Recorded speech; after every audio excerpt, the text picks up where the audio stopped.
Donc comme vous pouvez voir, j'ai collé ces trois parties là, là et là, ce qui donne ça. Et ensuite j'ai rajouté des petites barrières.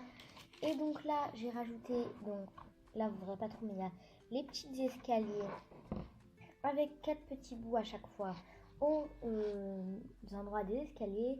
Et là ça fait plus comme une petite passerelle car il n'y a pas d'escalier, il n'y a que un de chaque côté. Et ensuite là sur le dernier j'ai tout simplement mis une petite rambarde que j'ai accrochée aux deux. Et ça fait vraiment super mignon.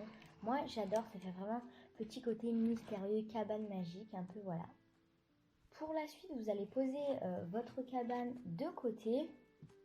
Donc moi pour la première étape j'ai utilisé un support de carton dont bien sûr vous n'êtes pas obligé. Vous pouvez mettre directement les bâtonnets de glace, les assembler. Mais moi je trouve que ça fait plus épais, comme je vous l'ai déjà répété plein de fois. Et ça tiendra beaucoup mieux parce que quand même c'est assez fragile. Ça pourrait se casser vraiment quand il y a du poids. Surtout que ça sera vraiment la base de la cabane, enfin du haut quoi. Et donc moi pour faire plus joli je vais la recouvrir bien sûr de bâtonnets de glace.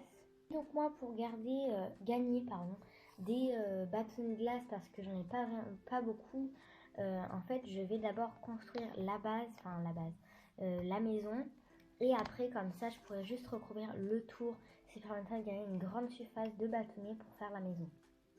Donc sinon si vous avez assez de bâtonnets vous pouvez tout recouvrir, ça fera aussi bien. Vous allez ensuite réaliser un paquet comme ça avec que des pièces carrées. Donc tout simplement j'ai aligné des bâtonnets de glace, donc il y en a quand même pas mal. Et ensuite il faut que ça fasse la taille d'un autre bâtonnet qu'on met en travers pour que ça tienne et que ça colle et que ça fasse une planche. Vous allez ensuite les prendre et prendre votre support bien sûr. Et vous allez voir par rapport à la taille, les étages que vous voulez faire, etc. J'ai ensuite préparé d'autres de couleurs jaune et orange car j'en avais pas assez des bois normaux. Et donc vous allez faire la même chose pour le toit. Donc il vous en faudra deux. De toute façon vous n'en aurez que deux à chaque fois par couleur. Si vous achetez déjà deux paquets, ça vous fera que deux carrés en bois. Et il faudra cette partie en plus. Donc si vous voulez faire la même chose que moi j'ai pris des petits car c'est les quatre qu'on met normalement en petit bâtonnet là que j'ai mis. C'est les quatre normalement qu'on met, ceux-là. Mais pour le toit je préférais faire un truc en plus comme ça pour faire vraiment plus toit et que ça tienne mieux et ce sera plus grand. Donc faites bien cette étape, c'est très important. Donc ensuite pour faire les étages vous pouvez faire assembler plusieurs petits comme ça et les mettre comme ça.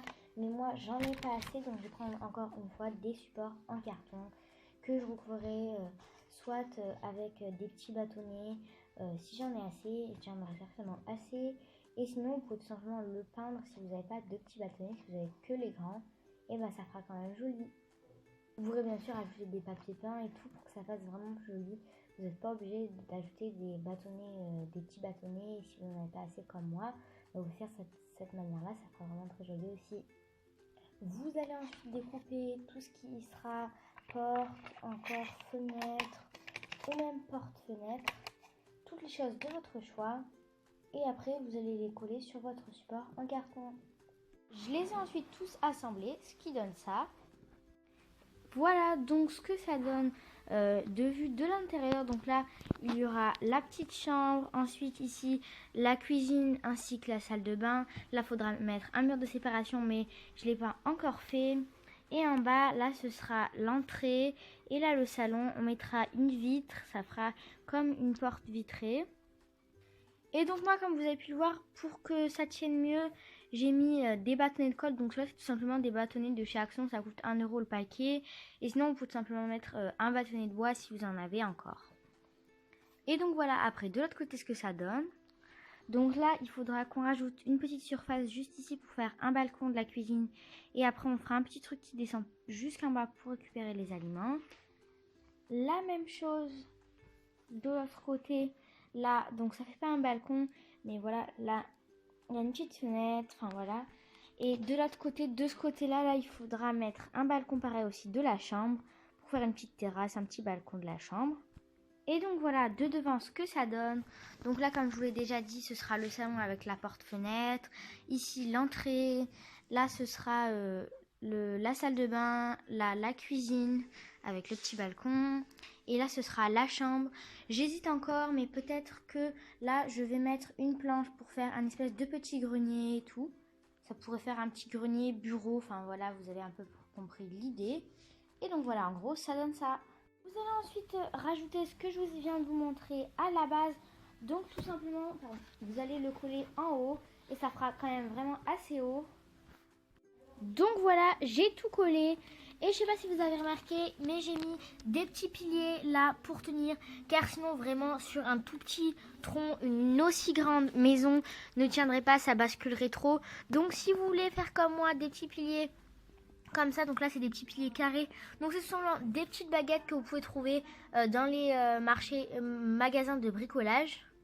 Donc voilà, il ne suffit pas de grand chose bien sûr, juste d'une de ces petites baguettes et après la bonne dimension entre là, une scie bien sûr, demandez à quelqu'un que vous connaissez ou tout simplement à vos parents qui sont un peu bricoleurs, même s'ils ne sont pas, ils n'ont juste à prendre une scie et à couper des morceaux.